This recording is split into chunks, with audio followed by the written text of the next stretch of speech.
Happy Easter. He is risen. All that goodness. Congratulations to the Lady Bruins of UCLA. That's for y'all. To the UConn Huskies. That's for y'all. To the Michigan Wolverines. That too is for y'all. Yep. To Deontay Wilder. That's for you too. Welcome, ladies and gentlemen. Welcome. Y'all made it through another week. Congratulations. Happy holidays to you, however you celebrate Easter. Welcome to another episode of Sunday Night Live. I'm your host, 58 South, along with my co-host, the sports diplomat, Mr. Mashawn Roberson. What's going on, man? Nothing too much, man. Good, just enjoying the day, being festive and everything. Okay, How about you? Man, try to watch some of that women's college championship game. So, I did my charity for the week. Yeah, I know that UCLA came to play. South Carolina was apparently they were still mad at REM. Yeah. It was tough. It was tough to look at. Tough to look at. I don't even know where I want to start, man. I was so wrong on my Final Four selections. Terribly wrong. Arizona couldn't hit the broadside of a barn. Illinois had problems scoring. Matter of fact, to be quite honest with you, man, that's my most outrageous plays of the week is the whole fact that nobody could score in the big games, including South Carolina. They were like 3 for 15 on layups earlier in the game. Like, I don't know what was going on. I have no clue why nobody could score, but congratulations to Michigan. Kind of bittersweet because your man Luxembourg sprained his MCL and also, what was it? MCL Oh, and wow. ankle, I thought he just had a sprained ankle. Nah, it was MCL and ankle, but he came back out, hit 2 3-pointers after that. And the coaches and coaching staff and everybody is saying he's going to be a go for tomorrow. Then on the UConn side of things, Solo Ball, he's injured his foot, so they're not sure if he's going to play. Yeah, but what are your thoughts? What are your takeaways from the game, man? We'll start with the Arizona-UConn game. Well, Arizona-Michigan. Yeah, my fault. Michigan is dominant, man. I mean, I had thought Michigan was head and shoulders above the competition all year. They have a lot of supporting cast guys. A guy from the transfer from Carolina played well yesterday. They so big up front, man. They front line, even without Luxembourg, is big. And what's that guy's name? I think his number 13. Hold on, I'll get you. He is just a big man that gets a lot of rebounds, putbacks, and things like that. And they just play. Their defensive intensity is good. They seem to be able to adjust, and they just jump on teams. You saw yesterday, they jumped on them 10-1 was the score in the first 5 minutes. I mean, there's not really much of with a team like that. And Arizona, they're a good team. But they just were overmatched, man. They were very much so overmatched. And, I mean, you could tell from the beginning of the game to the end. It was disappointing, man. Nobody could. I know you thought Arizona was gonna win, man, but nah, Michigan is just. And I don't think Michigan need Luxembourg really to win the championship. They gonna roll through UConn too. Just might not. I mean, maybe it'll be a contest, but I got Michigan winning that one too. That's the thing, though, man. It's been real anticlimactic this weekend. Like, all the big games have been terrible. They pretty much suck. Like, it was better in the Elite Eight. It was more competition in the Elite Eight. It was much man. better. Yeah, it was much better. Yo, these supposed to be, the tighter games. It's supposed to be some suspense. Kind of, you won't know what's gonna happen till the end of it. But these games been over with before halftime, man. Well, on the other side, the UConn game was a little bit better, but it was still, to your point, it was still not. It wasn't in doubt who was going to win with that one either. Illinois come back and fight back a little bit, but UConn was pretty much in control of that one too. I get it. I get your point, man. Maybe it'd have been better. I don't know. Maybe it'd have been a more competitive game if Duke and Michigan were facing off. Cause I don't know. Nah, I don't think they're gonna have much of a problem with you. We can't even use that logic because Duke had their chance to be there. They did have a chance, yeah. And I'm definitely not advocating for it. They gave the keys to a freshman instead of putting their senior guard in. Nope. They ain't want to be there. Yeah, yeah. But They ain't. I got yeah, I think it's gonna be anticlimactic too tomorrow, man. I think Michigan gonna control the game. And the biggest thing, cause I watched the broadcast had the Fab Five on there. And Okay. that was the most interesting part of the whole game, man. I just watched it to hear them dudes, rap a little bit and chop it up. Was it interesting the having the Fab Five do their Yeah, outcast? it was cool, man. I mean, they were really came off like they are family, like they brothers and stuff. They were still it was cool. Um and Jalen Rose, Chris Webber, they had a little beef before, but it seemed like they Mm. was kind of got past that and was fellowshipping a lot. Jimmy King, Ray Jackson, and your boy Juwan Howard, he was just up there kind of being the coach or the analyst. You could tell that he had coached that team before because he was kind of breaking down what was happening, and the other guys was just kind of talking towards each other. Man, it was cool. I enjoyed seeing them. Man, hats off to Juwan Howard for being able to sit in on that game, look at his old job, and still be Hmm. in good spirits, man. Because there's a lot of people who I think wouldn't have even, the way he left or the way he was You're let right. go. He ain't had to do Right. that. No, Then, he. then if Michigan does end up winning the championship, that team will go down as the better team than the Fab Five because the Fab Five ain't never win a championship. Well, they talked about that too, because old boy Luxembourg did say he wanted this team to be the best Michigan team ever. Chris Webber, and I kind of agree with him, was like, hey, you don't really want to be, I guess, competing against yourself. Like, you know what I'm saying, in terms of all of the Michigan teams, because I like Michigan too. I do like them historically. They're one of the teams that I like. But you don't want to compare yourself. Just be the best team that you are going to be for this year. Because I don't think that they're better. That team is better than Fab Five. But if they win, yes, they will. They will have achieved something that they didn't.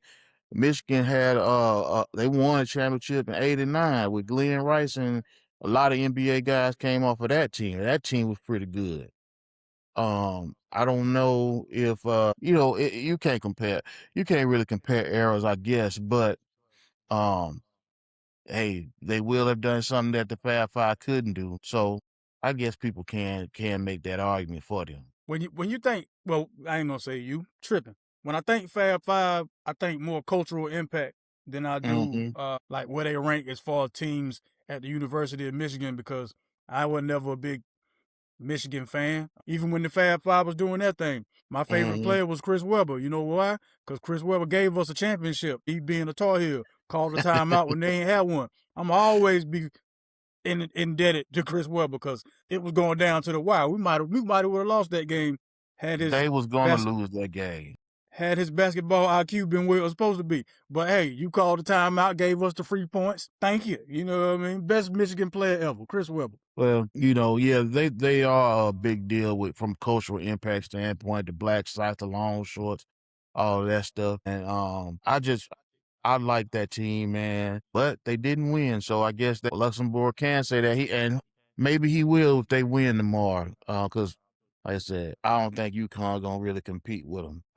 But before I answer that, liking the Fab Five team a little bit to my '96 Tar Heels. Everybody in the world knew that that was the Ed Cole at the point, Vince Carter, Anton Jameson. And that's what that's Think right. Shaman was on that team, Dante Calabria, but we didn't win nothing. So 96, you know, 97 too. Carolina got a bunch of teams that should have won and didn't.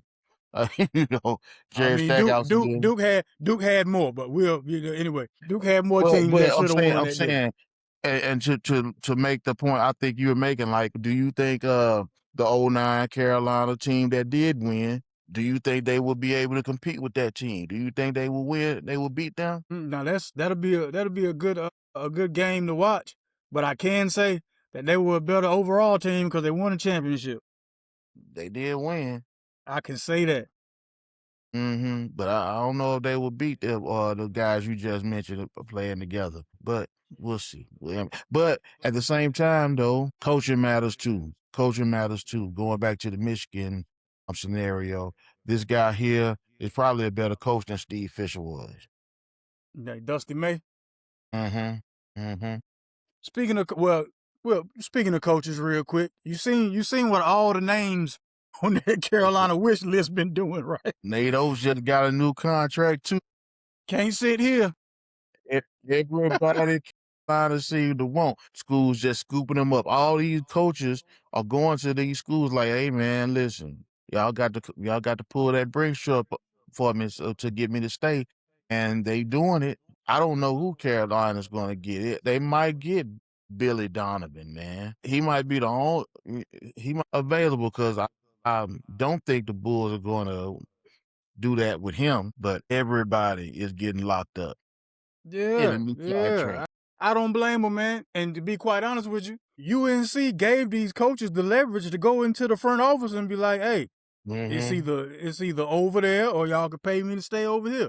Had we not put out a list of the people we wanted and just kept everything quiet until the tournament was all the way over, or maybe till now, saying something, would have had a better opportunity to get the coach that we wanted.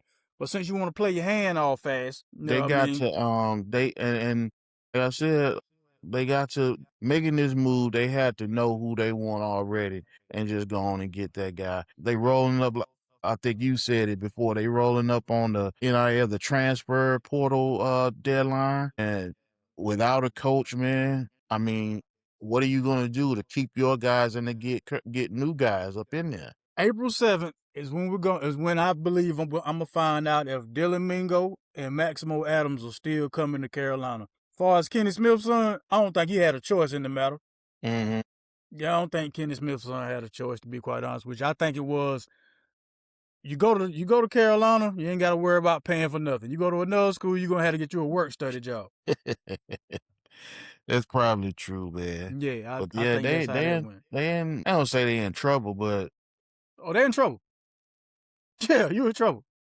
I'm gonna say they're in trouble. Cause that's the thing. You're gonna have to have a coach.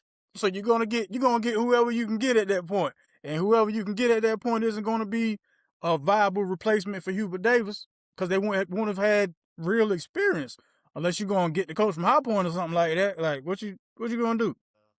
I don't know. They got to get moving. I mean, maybe they can get. I don't know. I can't even think of anyone now that would be a viable big name that they would want, man, at this point. I can't think of anyone. It won't be a big name. It won't be a big name. It'll just be a solid coach. Somebody who can take the blame. That might be what they need, though. It might be. No, man, that ain't what you need now. After Somebody firing build a program. After firing somebody who's had no less than 20 wins each season he's been there, nah, don't tell me now you just gonna be able to put up with whatever the new coach got. No. If you're gonna fire somebody, you gotta get somebody who's head and shoulders better than that guy. And the whole thing with Hubert Davis, from what I've been hearing from all the other Tar Heel faithful and all that, they don't like the fact that he didn't really show a lot of passion on the sideline.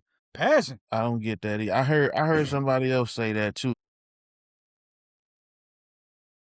People like the guy who hoops and hollers and get his suit jacket all musty. That's what people like. They think that's coaching. Somebody said that's the difference between John Shire and him. Yelling. John Shire showed all the passion and everything that Hubert Davis did not. Okay, all right. I mean, X's and O's is still X's and O's, man. Passion. It is what it is. They want that rah guy. Okay. NC State hired the guy. You see who they got? Justin Gainey. I saw that. I hope who's that? I don't know if that was the AD or the president who was doing the introduction and kept calling the man Jason. I hope he get his name right before the season starts. I mean, definitely, you should know this man. He did play for that team for 4 or 5 years back in the day. Yeah, real solid guy, old Black Wojciechowski type dude. You know what I mean? Played real tough, did his thing. Congratulations, congratulations, sir. Yeah, that's all I got for you there. Congratulations. He may very well end up being the better hire next season because there's no expectation for him. Yeah, and I don't know. I mean, he's gonna have work to do though. I mean, like we talked about a couple of times, NC State it might be the fourth team you think about in this area. So he's got to get on that recruiting trail real quick. Hopefully they got some people backing them from an NIL standpoint, you know, because I don't know, they still third, fourth best, and he gonna have to prove otherwise. Well, I mean, the way it's looking right now, he might automatically move up because there ain't no real talent left on the Tar Heels. Straight up. I'm pretty sure a lot of them guys about to hit the transfer portal. You know, Caleb about to be in the draft. So the best player we got, I think, is best player we have left. I think is Sean May. They gonna have a tough time getting in the tournament next year, man. They gonna have a tough time. We'll see, man. We still don't even know what the future holds for the guys right now. So we'll see how it go. You know, we might be NIT bound. Yeah. Y'all better and when they are, y'all better take the invite. Don't act like you did last time. Say we ain't gonna go there. Depends on who the coach is. Depends on who the coach is, man. Depends on who the coach is. The Los Angeles Lakers have a problem on their hands. They're done. Half of their scoring is out. Luka Doncic and Austin Reeves are out. So now you got Methuselah and the Lakers. And I don't think Methuselah's gonna be able to take the Lakers to the championship, to the conference championship, to the conference championship, or none of that. I don't even know who his help is at this point if Austin Reeves and Luka Doncic aren't playing. Rui Hachimura? Yeah, Rui Hachimura, the guy Aiton. No. Oh, I April Fools. I got you. I see what you did there. April Fools. All right. Well, that other guy on there, Vanderbilt. I mean, nah, man, they done. I even with them, they wasn't gonna get past the second round, but they might get they might get swept without those guys, man. They going out really bad. Yeah. Bronny gonna be playing.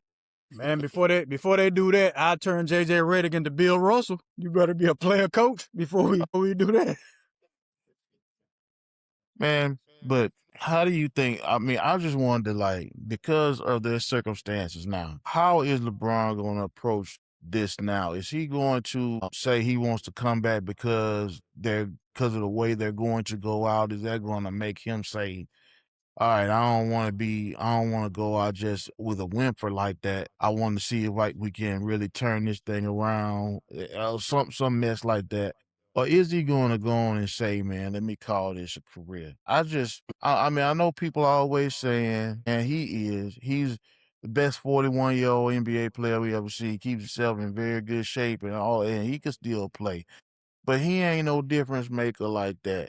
On any team, he's gonna be like the Robin now, maybe the Flash or someone, some lower tier guy. He's gonna be like the third option there, which is not bad. But that ain't LeBron James, man. Is he gonna be good doing it? I don't know. What you think? I think for him he has a flair for the dramatic. So I think he goes back to Cleveland to call it quits. I think he does his last go round with the Cleveland Cavaliers. But the thing about doing that is he'll try to go back to the Cleveland Cavaliers. And the reason I say try to is because Cleveland's going to have to look at that and think, well, who are we going to give up just for 1 year? What pieces we willing to give up to kind of set us back just so we can have him do his farewell tour here? I mean, we'll appreciate the ticket sales and all that. He's going to be a free agent, though. They ain't going to have to trade for him. I think the end of his contract. This is his last year under the contract for the Lakers. So yeah, then Cleveland then. Yeah, Cleveland. Go chill at Cleveland. You ain't got you're not even gonna have to play as hard.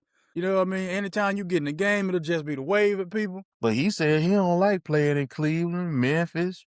I thought it was Milwaukee. I thought he said Milwaukee and Memphis. He said Milwaukee too. He said all of them. He don't like going to those cities. And he really dogged Memphis out. Yeah. So well, I mean, if this is how you want to end it, I mean, it's gonna suck for your documentary, but all right. Yeah, bro, don't say that. I mean, if that's genuinely how it feels, you know how people get when they get up, up there in age, man. They just don't care about what they say anymore. You know what I mean? Like, what you gonna do to me? Yeah, yeah. But you still got to go there to play. You still do you want to be booed around? I don't know, man. I just think he would have been better served just having them kind of conversations in a private setting. So who was worse, him or Jay Ivey? Since we talking about things that should have Clearly, been said in private. clearly it's Jaden Ivey, man. I mean, hey, have the beliefs that you want to have, brother. But when you go and you just can't, because from what I've heard and seen reported, Mm. this guy, that was all he talked about, and he was always trying to tell people how to live and conduct themselves all the time. I mean, you can't. That makes any kind of environment hard to be in. So I don't know what this guy was thinking, but because clearly there's a lot of athletes that profess their love for Jesus Christ and and religion and things like that, but they learn how to mesh themselves with the rest of their group. He just seemed to be over the top with it. So hopefully he learns how to express himself a little bit better, or maybe he just wants to be, he wants to do something else. So hey, let him do that. But clearly they wasn't feeling that. You had Mark Jackson as your example, homeboy. I don't even Yeah. understand. And plus, okay, so to me the main thing was you're not looked at as that great to have opinions like that out loud anyway. You know what I mean? Mhm. That's really it. You know what I'm saying? If you were somebody that a team couldn't do without, this wouldn't be as big as a story as it is, and you'd have somewhere to play right now. I really think that's the bottom line. If Draymond Green still has a job, ain't no reason that you shouldn't until you. Right, right. Yeah, you know what I'm saying? Like, Talent does trump a lot of things, man. talent trump everything, man. Hmm. Everything. Talent production does trump a lot of things. John So Morant was playing with guns and still still had a chance to be an NBA player. All you did was say some words, and it's like, nah, man, just cut him. Just cut him. You got to cut yeah, from the Bulls, man. The and Bulls. just like I was telling you, man, the Bulls so dysfunctional, man. I mean, I've been a fan forever, so I ain't gonna roll away from them. But man, we need a whole new front office, man. God, what's up with these moves the Bulls making? They paid Patrick Williams $90 million. They gave another guy that don't even play the majority of the money they salary cap to these guys that ain't doing nothing. Zach LaVine, they gave him a max contract and then traded him. Man, gave away Caruso for Josh Giddey. I Oh, don't did you? understand. Oh, did you say? I don't know if this is real because anytime I see something on Instagram or Facebook, I'm like, this might be a parody account or a fake account. But it was like they asked Josh Giddey about the Jay Nobby situation. So Josh Giddey was like, yeah, I hope he gets the help he needs. Mm-hmm. Jay Nobby, and the response from Jay Nobby was, I'll get some help, but it won't be from a minor. Really? Oh no, I didn't see that. And that's another thing to where you looking at it like Josh Giddey still has a job, Mm-hmm. but you don't. Yeah. And Josh Giddey got protected when that stuff happened too. They ain't talk about that for They more ain't than two talk about weeks. it at all. They ain't talk about it at all. Epstein files came out. You still ain't hear nothing about Josh Giddey's Hmm. situation. He might be up in it. But again, these are the people we have on our team, man. But I do get what the Bulls are doing this time in terms of one positive thing is happening. They say they don't want to be a mid-level play-in team anymore, so we just gonna back it all back it down, just not even make the playoffs, and hopefully we can rebuild a team like that. And that is a smart approach for them because they ain't even been in the middle of the playoff picture like 6 and up. They always 9 or 10 or something, and that's just not a good place to be. But still, if you're gonna rebuild, man, just rebuild. Make some better moves. Given when they gave Patrick Williams all that money, I just couldn't believe it. So with them destroying and rebuilding, this gonna put y'all back for at least another 5 years until y'all competitive again? We ain't been relevant since Derrick Rose was there. I mean, what's another few years, man? If they get it right, if they get something right, I mean, hey, it still might be worth it. Maybe they get a diamond in the rough play or something. Maybe but this is the route they need to go, I think. All right. Yeah. Keep doing what you're doing over there. Y'all keep doing what y'all doing over there. You know what I mean? See, the only reason the Hornets, okay, and again, the Hornets are in the spot that we were, but they have more potential because they drafted well. They drafted Knickel. They drafted Brandon Miller. They drafted, and of course, LaMelo. They drafted all those guys, and those guys are producing for them. So if those guys continue to grow and mesh, hey, that's the foundation of a good team. Mm-hmm. But so when you are bad like the Hornets were, you got to draft effectively, which they did, and they got a good coach too. He's obviously showing himself. I know I questioned him earlier a few weeks into our show, but he's proven himself to be a decent coach. So maybe they can grow into a better team next year with the guys that they have. I mean, man, we look like the Bulls look like they just don't know. None of their players fit together. Hey man, you are one of the more storied franchises in NBA history. I gotta think that's gonna account for something, and y'all are turning around, man. Just stay out of our way while you're rebuilding. Just stay out of our way. Yeah, but no. Speaking of staying out the way, somebody who needs to stay from behind the wheel, especially after they've been drinking. Your man Eldrick Tiger Woods, in the age of Uber, Lyft, even cars without steering wheels and pedals, he still decides that it's a good idea for him to drive himself anywhere. And if you go back looking at all these accidents he's had and the mug shots that they've taken of him, this guy looks on every one like he's just zonked out, man. I mean, he looks so high in every one of them. Man. What up, Juice? What's up, Juice? All right. I mean, you can just look at that guy, man, and say, boy, you lucky to be alive, man. You driving looking like that. Flipping cars over. He done flipped 2 cars over. Do you know anybody in your life that has had a car accident and flipped a car over? Not to the extent like every time they get into an accident, it's always I don't want to say catastrophic, but when you flip a car over, homeboy, there's a better than not chance that you might not come out of that. And so this second time, did they find some pills on him this time too, or that was the other time? Some in his pocket. On this time when somebody told me that, I'm thinking, nah, you must be talking about the last story. Ain't no way he still had pills in his pocket this time too, like he taking pills and drinking. Yeah. You know what, man? I'm starting to think this is on purpose. Like he's actively maybe trying to I don't want to say it out loud like that, man, but to really damage himself in his career. Cause so this is a week before the Masters, and I know before they were asking him, "Are you gonna be able to compete this year?" And he's like, "I want to. Just got to see how my body's doing, this, that, and the third." So to me, it's like he's tried it. It's not working the way he wants. He's feeling down about it. He's hard on himself. And then he goes off into whatever this is for him with the pills and the drinking. It could because, this time he wasn't drinking. They breathalyzed him. He blew a 0.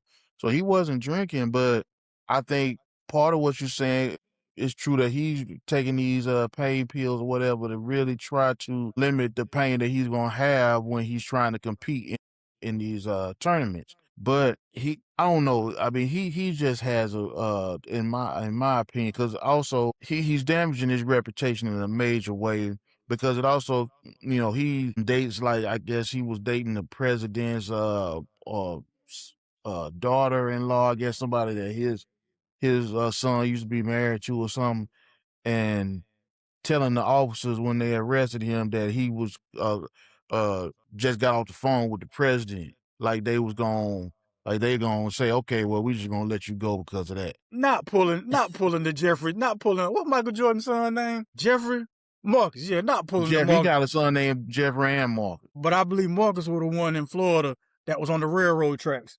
Yeah, not pulling the Marcus. Like, yeah, you know who I am? You know who I know? I mean, yeah, man, come on. That kind of thing, man. I mean, hey, maybe he's done that before and it's gotten him out of trouble.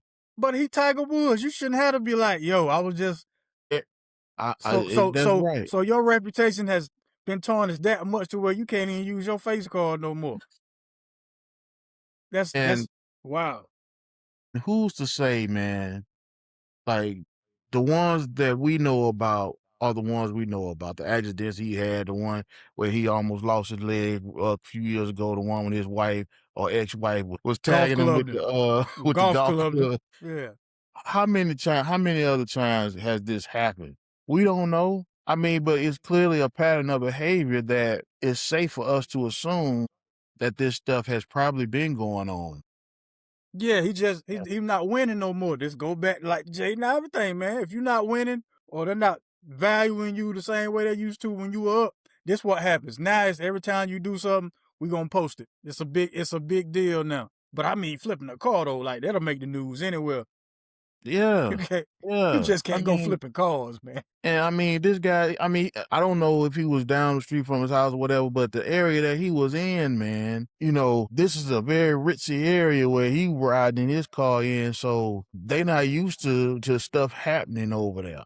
So when it does happen, obviously it's going to be major news. So, but in all seriousness, man, Tiger Woods just needs to get the help he needs. But I think he's still a very arrogant person in terms of that's why he's not trying to slow down and use Ubers or use driving services and stuff like that. I think he's like, I can do what I want to do and don't even think about what has happened to him and continues to happen.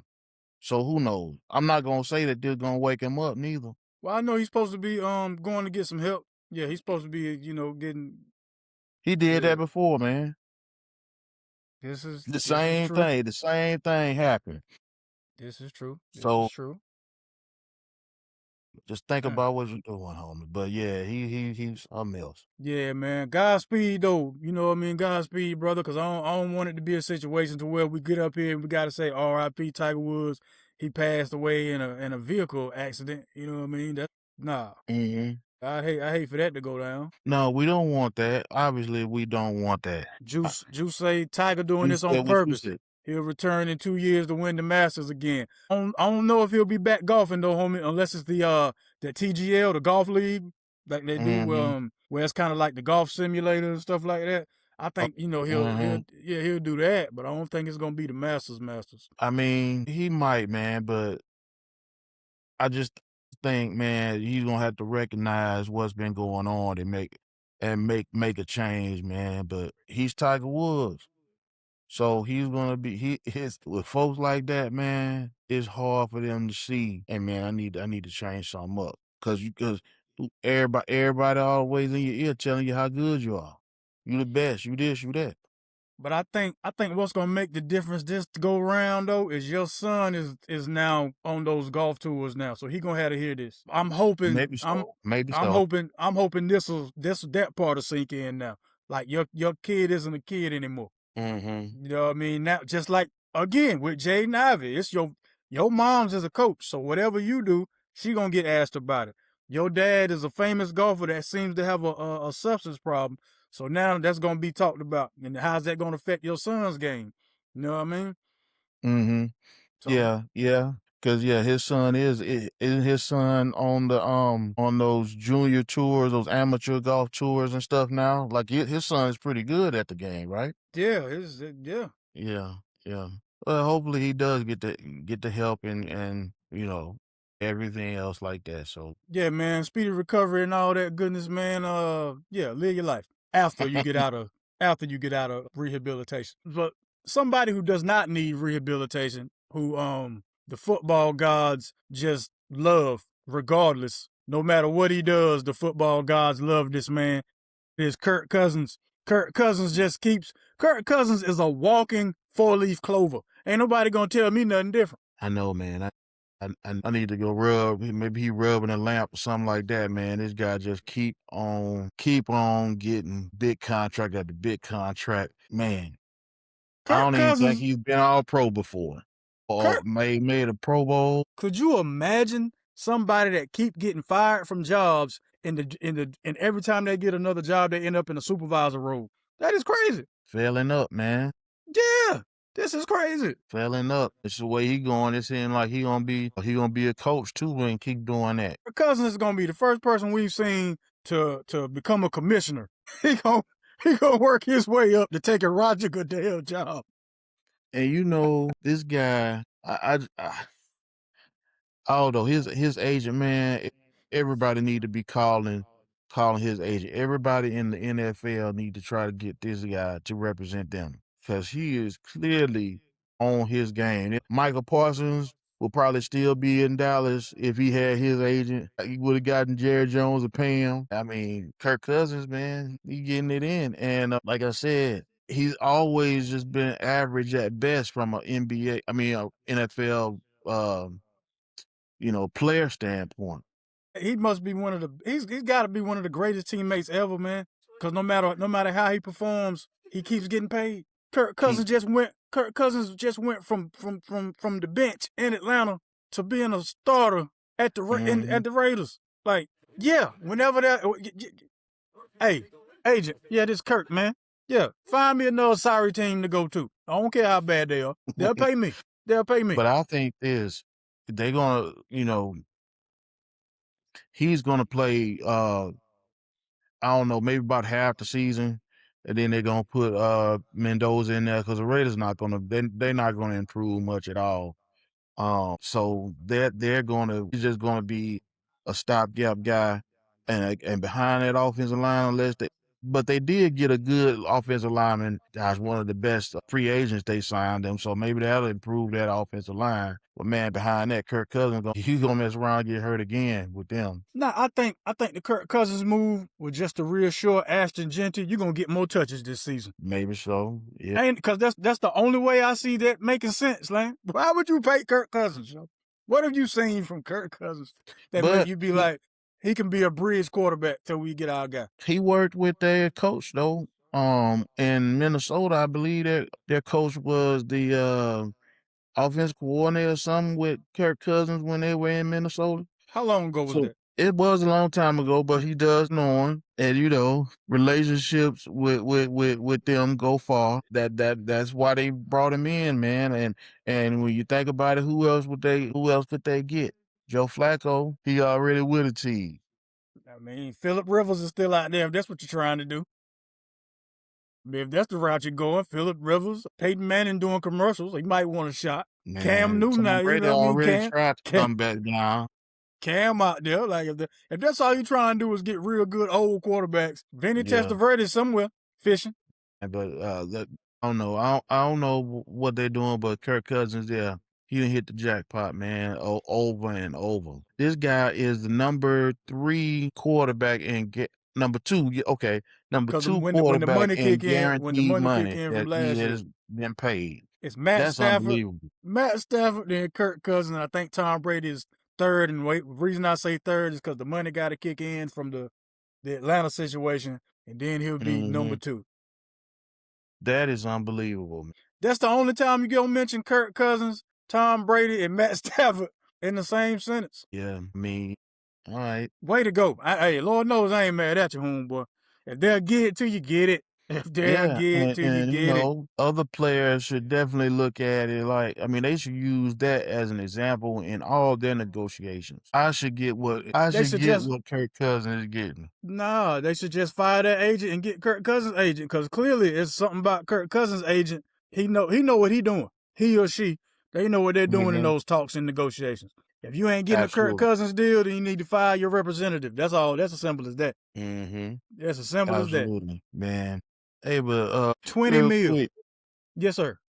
I know you talk about the women's Final Four game. What about Gino Auriemma, man, and State of the Other? So out of pocket so bad. So osmosis, from what I understand, is being around something and for so long that you absorb it. So Gino Auriemma has been coaching young women for so long that he turned into one. The man made a fuss about a handshake that happened. They shook hands in the beginning of the game. So I don't even understand why that's a thing. And let's just say that she didn't shake your hand. Why was that what you wanted to make the story after y'all lost? Because they were losing. He was highly upset that they were allowing South Carolina to play as physical as they were. You know, he want there to be no resistance. Gino Auriemma said he asked the ref, is she allowed to talk to y'all like that? Yeah, man, he just did not want to lose to her. Again. And he's been I mean, maybe he's just frustrated because she's been beating him so much. I looked it up. I think she's beaten him 5 out of the last 7 times they played, and he's frustrated because he's losing to her. Because of who she is, maybe, and hey, who knows? Maybe because of what she look like. Hey, y'all know what I mean there. It just seemed out of pocket, man. Why are you coming at this woman like that? If you had and just think about it like this, okay? Gino Auriemma been in the game a long time, so he know how the media work. He's not no rookie at nothing pertaining to that. If you had a problem with what she was doing, then you could bring it up at your press conference. That would have just been like a one-day story. Or why don't you call her up? You got access. You can call anybody in the world you want to because you can call her and tell her, express what you thought. What was on his mind make him say that he want to go and do this and look so much like a punk the way he did? I don't get it.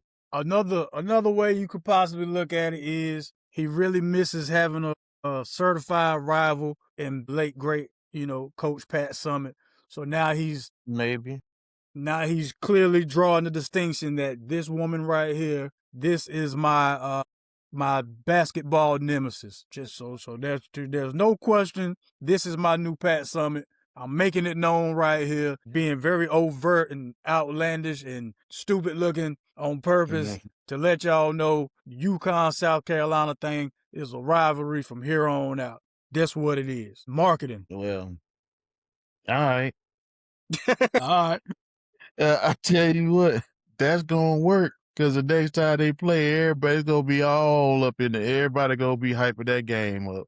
How they now. what's gonna happen the next time they play with the way South Carolina? Everybody know they ain't even win the championship. So UCLA, they're irrelevant because of this little thing. They gonna be talking about this and South Carolina, UConn gonna be the rivalry like you said. Yeah.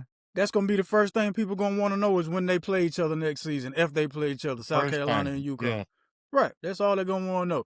UCLA, you're going to get your congratulations for another, what time is about 8 o'clock. So you got about 4 hours. Mm-hmm. You got 4 hours until people stop talking about y'all and start talking about South Carolina and UConn. But congrats to them girls at UCLA, man. They won with a lot of seniors, man. So yeah, that's how you do that. But yeah, they ain't gonna talk about y'all a whole lot after that. Y'all ain't gonna get talked about much, man. You got anything before we get to the HBCU section, sir? No, you go. All right. Well, one of my favorite sections of this whole show, man, the HBCU section. Love to show love to those who show love to us. This piece of news here is a little bittersweet. Lewis Walker Jr., the best freshman in North Carolina A&T history. He's hitting that transfer portal, man. And what that means is we lost our leading scorer at 18.9 points a game. One of our best shooters. The man was shooting 50.8% from the floor. He's an 86% free throw shooter. 3-point percentage, I know that'll get better. He was shooting at roughly 37%. But it was effective. Set the single season points total for a freshman, 548 points. Third team all CAA, was on the CAA all rookie team. Congratulations to you, sir. I say bittersweet cuz I'm happy you're hitting that transfer portal. I'm hoping you can get to that power school that you want. Get you some NIL money cuz again, I can't sit here and on previous shows say that the lesser schools and some HBCUs should treat it like a farm league system and just help the guys get to that next level and then be upset when it actually happens to my HBCU. So congratulations, man. I hope it works out, to be quite honest with you. He's from Winston-Salem. If you end up being a Demon Deacon, man, I think that'll be great. That'll go a long way in helping our recruiting, to be quite honest with you. It would. It would, man. I mean, yeah, if he go to the Tar Heel or someplace like that. Oh yeah, no, I ain't delusional now. I don't think they shopping at the HBCU flea market. I don't think they Yeah, doing that. I don't think they are either. You know, maybe NC State Justin Gaden might holler at him. I don't know, but That's solid. yeah, that would be a good feather that the NCAA coach could put in and can talk about with other recruits that he is working with. So yeah, that's what they should do. That farm league system, that's essentially what they are. Take it year to year, and hey, you know, if you do well with that, say that one year you were able to win the CAA or something, it's also going to help you guys maybe get some more alumni donations or maybe get some more deals with, I don't know, local companies to help support the program. Yeah. Yep. Here's hoping, man. UNC Charlotte, Wes Miller, Marcus Page. I don't know, don't know if y'all looking at him or not, man, but go holler at the man, Lewis Walker Jr. Y'all could use 19 points per game over there. Mm-hmm. I mean, we most definitely can, but now we're gonna have to figure it out another way, Deontay Neal's, hey, he's still open to hearing from us. So, yeah, y'all work that out. Since we're still talking about basketball, man, I don't know if this is the same. Congratulations, Mo Williams, former NBA champion, also now former Jackson State University head coach. He's going to be on the sidelines at Kentucky now as an assistant head coach because his son, what's the young man's son's name? Mason Williams, 4-star recruit, is going to be playing for Kentucky. I don't know if I feel the same way about that as I do the players leaving, for the coaches leaving the HBCUs going to the power schools, but hey, maybe that was the deal with getting your son. Like, if you want my son, you gotta want me too, and if it works out for your kid, then hey, I can't be mad at that. It could have been, man. I don't know. Unfortunately, you're not gonna have many guys like the guy from Central that's gonna turn down those Power 5 assistant coach jobs. Coach Moulton. Coach Moulton, yeah, Lavelle. I was gonna say Lawrence Moulton, but it's a Syracuse guy that just unfortunately he just passed recently, so RP to him. But no, yeah, Lavelle Moulton. You ain't gonna have many of them that's gonna turn it down, man. Just stay. So if they get off of something like that, man, they're gonna leave. I mean, plus it's just like Coach Prime, man. Your kids are involved. You know what I mean? So this seems to be a better situation for your son, and you get to be involved, man. Who am I to say don't go coach your son and his developing from child to adult years? Like, that's just crazy. You know what I mean? I think any father would take that opportunity if they were given that opportunities. Yes. Here's the thing though, did Mo Williams leave Jackson State better than he found it? Because clearly I think Coach Prime did. Did Mo Williams 47-25 in the SWAC? Yeah. I think he did a good job there. Yeah, so yeah. Maybe the next coach can come off it and build off of that. And get them moving. Absolutely. I want to bring this up real quick before I Yes, forget, sir. but HBCU, you were talking about A&T's bowling team last week. I saw some Alabama A&M, my beloved Bulldogs. They won the SWAC bowling tournament recently. Yeah, I thought I mentioned them last week, didn't I? Yeah, because it was 3 HBCU teams. You said something about A&T. Elite. Maybe I missed that part. Yeah, I said it because it was 3 HBCU teams. It was A&T, it was Alabama A&M, and it was who represented the CIAA? Was it Fayetteville? Was it Fayetteville State? Or whoever had represented the CIAA? I had mentioned them also, man. Cause man, I think it was y'all. Was it y'all who were playing in Rochester, New York, against a team from New York, against Dominican that's from New York? Cause you were like, matter of fact, your exact quote was, "Tell me you want me to lose without telling me you want me to lose." That's okay. I do remember saying that. Yeah. That might have been them. Okay. Well, they ended up winning that. Mm-hmm. That's what's up. See, I don't know if our ladies won. I ain't seen it on my timeline, so I'm guessing, we lost, man. And that sucks. That sucks. I want us to win whatever we compete in, man. Speaking of winning whatever you can compete in, congratulations to first-year coach Devin Hearn over there at Fayetteville State University. The head coach received the Jack Bennett Man of the Year award. He is the first CIAA coach to win but he is among 4 HBCU coaches who have won the award, man. So congratulations to you, sir, Coach Devin Hearn over there at Fayetteville State University. One time for the Broncos. Yep. One time for the Broncos. That's all I had for the HBCU section this week, man. Did you have anything other than your glorious HBCU alum, alma mater winning the bowling game, bowling match, rather?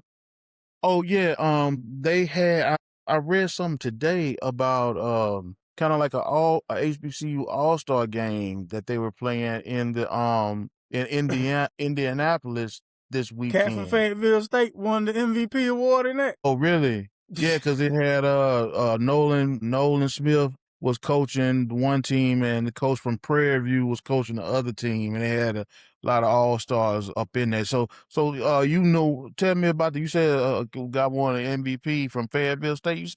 Yeah, the guy I forget the kid's name, but yeah, he was the MVP of the HBCU All Star game. Yeah, well, okay, because I thought that was pretty cool there too. You know, the guys getting together and doing that. So I wanted to shout that out, man. I didn't know that kind of thing went on. Yeah. That's that will like in the years to come. I think they'll do a better job of marketing and presenting stuff like that to us. I think the more we show we care about it, really, then they'll start really promoting it for real. Because I don't know if this was the first time it's happened or not. You know what I mean? I just know this first time I've seen anything about it. Yeah, that's true. But that's all I have there from the HBCU standpoint. All right. Well, we toward the end of the show, so we gotta do the most viral player and the most outrageous plays of the week. And my most viral player is gonna have to be the Joker, man. The Joker put on a performance of 40 points, 13 assists, 8 rebounds, 3 blocks, and no turnovers against the red-hot San Antonio Spurs, man. Who you got for your most viral player of the week? For me, I have Cooper Flagg. Okay. Cooper Flagg put up a 51-piece in a losing effort against the Orlando Magic, but he was looking, man, like every bit of the #1 pick there, man. I'm talking about step back threes, dunking on folks. I'm talking about ran back, dunking on them, mid-range jump shot, all of that, man. I mean, he was looking like a really a all-star player. Shout out to Cooper Flagg for that 51-piece he put up on them. But they didn't win the game, but it was still a good performance. That's what's up, man. Excuse me, one time for Cooper Flagg, just one of many highly touted Duke players who don't know what it smelled or looked like to win that NCAA championship. You also you will also not know what it feels like to be Rookie of the Year this year, also, because he's down here. He's over here playing the Spectrum Center. One of them is going to the playoffs. One of them's going to the playoffs. One of them isn't. One of them is setting single season franchise records.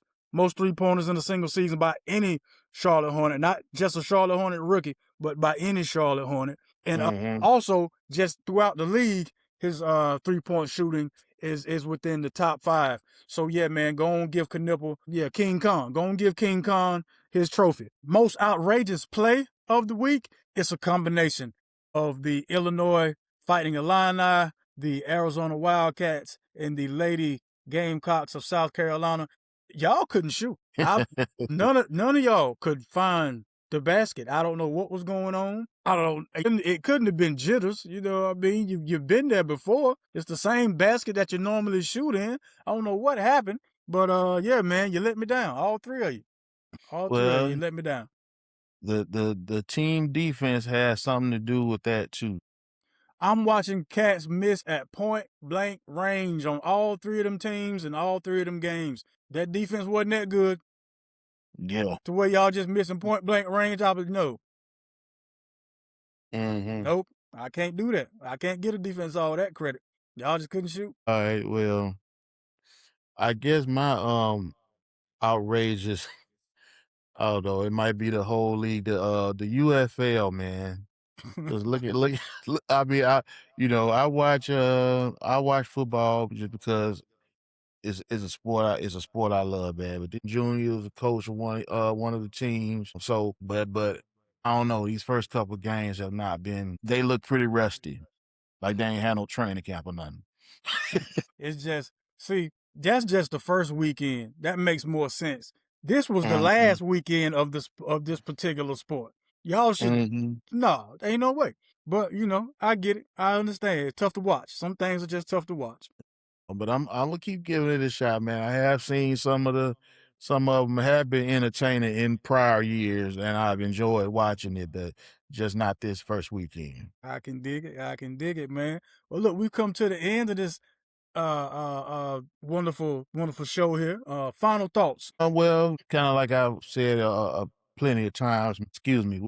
We appreciate all the viewers, everybody that kind of interacts with us over the chat and things of that nature. We encourage everybody to kind of come and partake in our show. You can join in, whatever, and we could just kind of, debate some topics that you like. But we appreciate everybody that does tune in and keep coming. That's what it do. The NBA season is winding down, so we'll be look forward to some more NBA talk here in the next coming weeks since college basketball is over. The Tar Heels should have a coach by the end of the week, hopefully. Man, we'll take it from there. I don't know who they gonna get, man. Hey, we'll see. They gonna have shoot. They gonna get Jeff Capel. They gonna have a player coach. Jeff Capel. We're gonna get one of the Capels. We're gonna get one of Jerry Stackhouse, one of the Capels, somebody, man. Rasheed Wallace. We'll find somebody. Yeah, well, somebody. Low key, I mean, they need to give Jerry Stackhouse a look at that. But will they? I don't know. I don't think they will. But Jerry Stackhouse did a decent job when he coached Vanderbilt. He was the co-SEC coach of the year, one season. Yeah. Yeah, but give him a look till he'll see what's up. I mean, pretty soon you ain't gonna have no other choice because everybody that you want don't want you. So yeah. Look, man, y'all enjoy the holiday. Y'all be safe out there. Y'all don't forget whenever you go outside, take God with you. Y'all be kind. Y'all be careful. We'll see y'all next week, man. Peace. Oh, thanks a lot.